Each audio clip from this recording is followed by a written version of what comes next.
दहेज के बारे में जरूर बोले।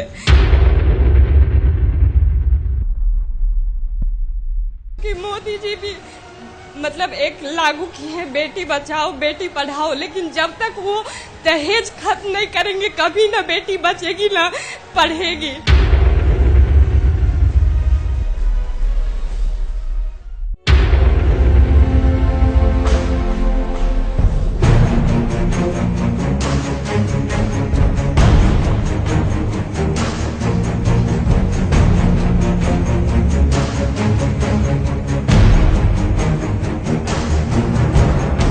राधे राधे महाराज जी। मेरा क्वेश्चन है, अभी वो लड़की ने शराब के बारे में क्वेश्चन किया, तो शराब तो मतलब हर घर में नहीं होता है, मतलब कोई कोई घर में होता है जो शराब पीता है या, लेकिन दहेज जो है हर घर में होता है।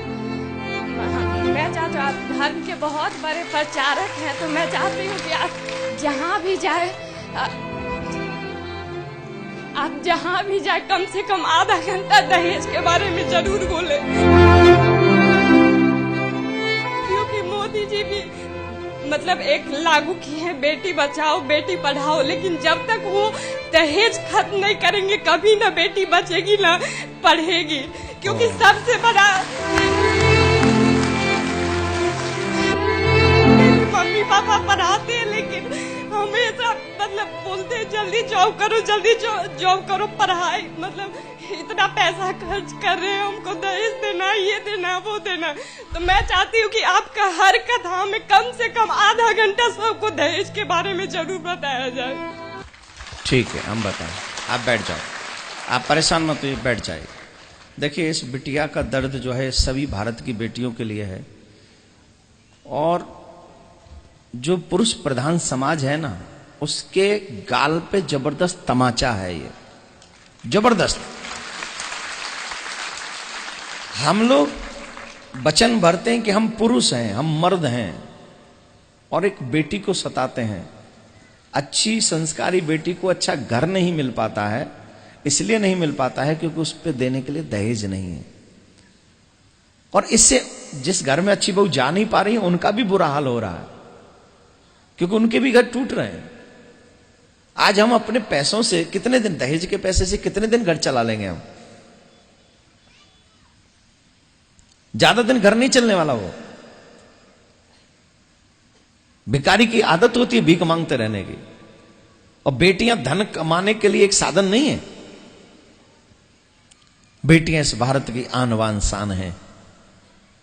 हम सब पुरुषों को एक बात तो सोचनी चाहिए कि अगर ईमानदारी से इस भारत का विकास चाहते हैं, अपने घर का भला चाहते हैं, अपने घर का कल्याण चाहते हैं, तो सबसे पहला यह प्रण होना चाहिए कि हमारे घर में जो बहू आएगी वो बिना दहेज की आएगी।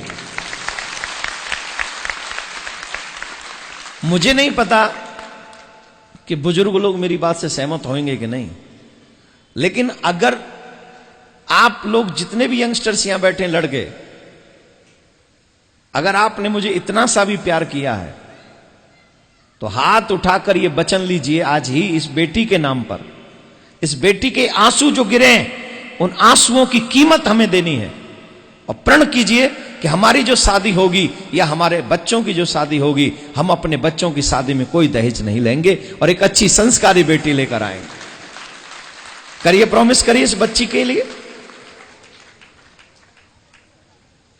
और आप सभी माता बहनें सुंदर भारत के नौजवानों के लिए ताली बजाइए जिन्होंने ऐसा संकल्प लिया।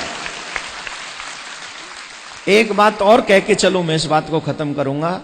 अगर घर में सुलक्षणा लक्ष्मी आ गई तो तुम्हारे पास तो वैसे ही लक्ष्मी की कमी नहीं रहेगी, वैसे ही कमी नहीं रहेगी। और दहेज ले आओ और तुम्हें ढंग से सेवा करने वाली मिल गई तो कितना भी रख लेना, लक्ष्मी काम आने वाली नहीं है उस स्थिति में।